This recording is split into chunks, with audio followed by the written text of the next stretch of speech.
Hello दोस्तों, मैं हूं आपका दोस्त एडवोकेट सिविल प्रताप सिंह। आज हम आपको बताएंगे नए कानून के हिसाब से अगर पति पत्नी में विवाद हुआ तो जैसा कि आप पुराने कानून में देखते थे 498A, 323, 504, 506, 406 IPC व 3/4 DP एक्ट के साथ 377 लगा देना, 354 लगा देना, 376 लगा देना, ये बहुत ही आम बात थी।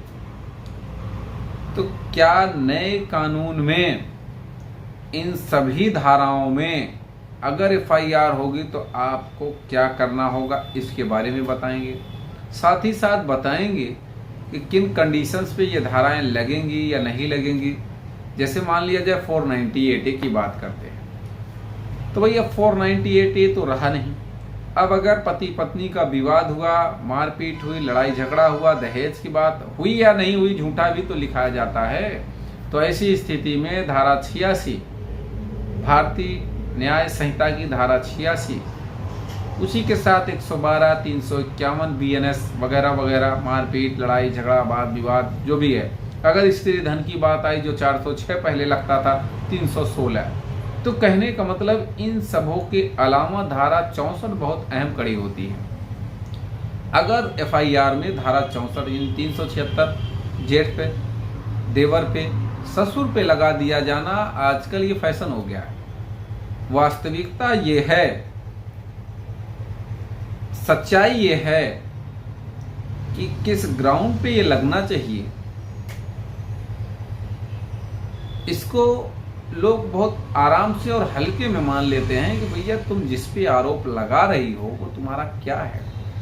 दूसरी बात देखिए, अलग से धारा 64 में FIR दर्ज कराना, यानी कि रेप केस की FIR केवल रेप केस की अलग से दर्ज हो, वो बहुत ही गंभीर अपराध माना जाता है। उसी के हिसाब से जांच पड़ताल, उसी के हिसाब से पुलिस एक्शन में आती है। लेकिन सोचिए, जहां 498A जैसा विवाद है, यानी कि धारा 86, 85, 86 जैसा विवाद है भारतीय न्याय संहिता की धारा, उसके साथ अगर धारा 64 इंक्लूड है, यानी रेप की धारा इंक्लूड है, तो पुलिस जानती है वास्तविकता क्या है, कोर्ट जानती है, थाना पुलिस सब लोग जानते हैं कि वास्तविकता क्या है, इसके साथ रेप हुआ है या नहीं। अच्छा, एक चीज और लोग भूल जाते हैं कि उसी समय तुमने अपराध जब हुआ तुम्हारे साथ, तब क्यों FIR नहीं कराया।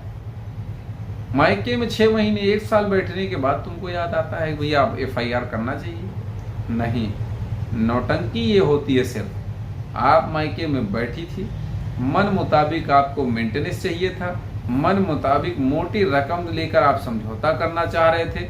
जब ये बात नहीं बनी, कोशिश करके थक के हार के देख लिए, तो फिर ये दबाव बनाने के लिए ये फर्जी FIR का गठन किया गया, जो कि बाद में आपने लगाया।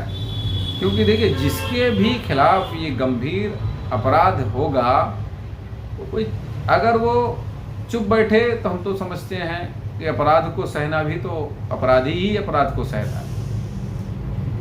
क्यों अपराध सहे भाई?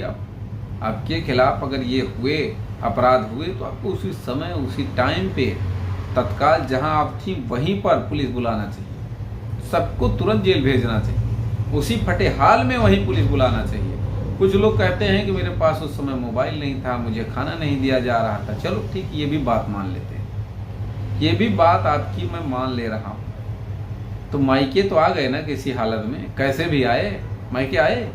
1 दिन, 2 दिन, 4 दिन, 5 दिन, 6 दिन, 1 महीना, 2 महीना, 4 महीना, 6 महीना, 1 साल, इतना बैठ के इंतजार करने के बाद FIR, इसका क्या मतलब है? देखिए, किसी को बेवकूफ़ बनाना आम बात है, लेकिन थाना पुलिस कोर्ट कचहरी को बेवकूफ़ बनाना इतना आसान नहीं है।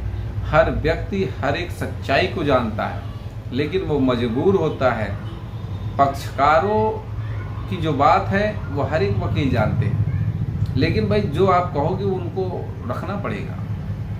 भाई आपसे पैसा लेना है उनको, आपने कहा कि भैया इसको फांसी लटकाना है, जो भी धारा लगाओ लग जाए, लगे या न फांसी लगे, वो तो धारा तो लगा दे रहा है, भैया चलो 376 लगा देते हैं, जेल जाएगा। अब भाई कोशिश सही ढंग से अगर वो करेगा नहीं काम पति के घर वाला, तो भाई वो जेल तो चले जाएगा।